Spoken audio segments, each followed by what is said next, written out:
PIB 2020 aqui no Brasil, saiu o PIB hoje, 4,1%. Chegaram a falar lá no iniciozinho do combate à Covid-19 numa queda de 10 pontos, de 9 pontos.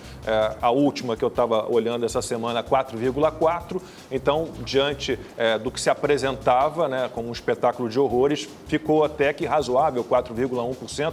Silvio Navarro depois vai fazer uma comparação entre a queda do PIB aqui no Brasil com outros países. A questão toda, se a gente for olhar os números, né, divididos ali por setores, a gente vai entender que houve um combate desequilibrado, na minha opinião, contra a Covid-19. A gente poderia ter adotado lá o isolamento vertical, como eu tenho falado já há um ano, estou me tornando repetitivo aqui, né, mas fechamos tudo e atingimos em cheio, né, o setor.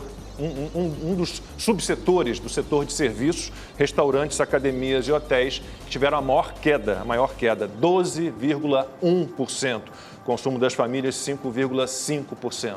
Então, o setor de serviços foi atingido em cheio por medidas desequilibradas. Poderíamos ter adotado lá atrás o isolamento vertical, né, com as medidas de distanciamento, com cuidados com higiene, o uso da máscara, né, que a gente falava lá no início, né, do problema com a chegada do coronavírus ao Brasil, mas e o uso da máscara? Não, só para os médicos. Então, poderíamos ter tido lá um outro tipo de combate no início, e eu sempre falo também que se você tem uma taxa de pobreza maior, você tem uma expectativa de vida menor. Então, muita gente vai morrer por conta desse combate, na minha opinião, desequilibrado.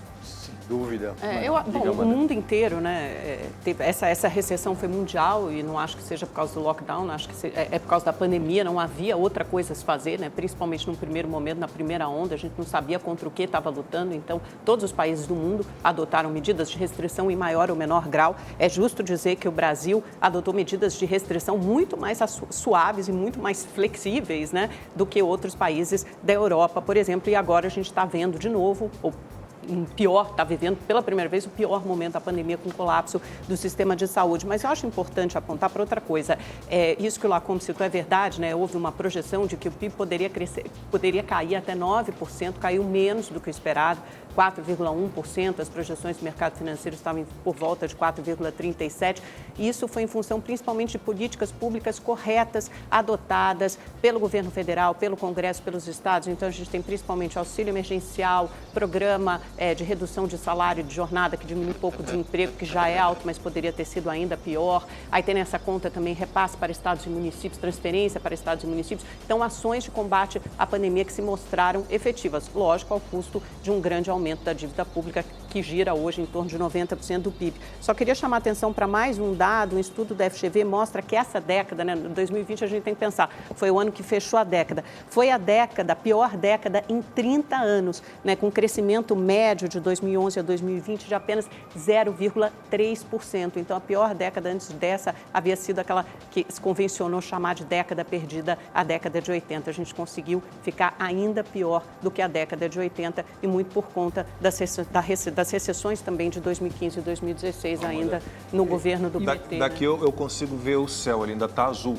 Você fez elogios ao governo federal, não mudou o tempo ainda. Não, governo federal e Congresso Nacional. Muitas dessas medidas, por exemplo, o auxílio emergencial proposto pelo governo federal começou em 200, foi aumentado para R$600, mas essas políticas públicas foram efetivas. Rolagem de dívida, perdão de dívida. Claro, isso tudo foi feito aqui no Brasil e no mundo inteiro. Essa é a receita para conter, essa receita anticíclica para conter um desastre como a pandemia. Agora, nesse comparativo é importante a gente lembrar de 2014. O melhor presidente do Banco Central do mundo. É importante a gente lembrar, eu não sou aqui o economista da bancada, o Rodrigo vai falar na sequência, mas é importante a gente lembrar de 2014 e 2015, se a gente fizer um comparativo, caía 3,3, caía 3,5, né?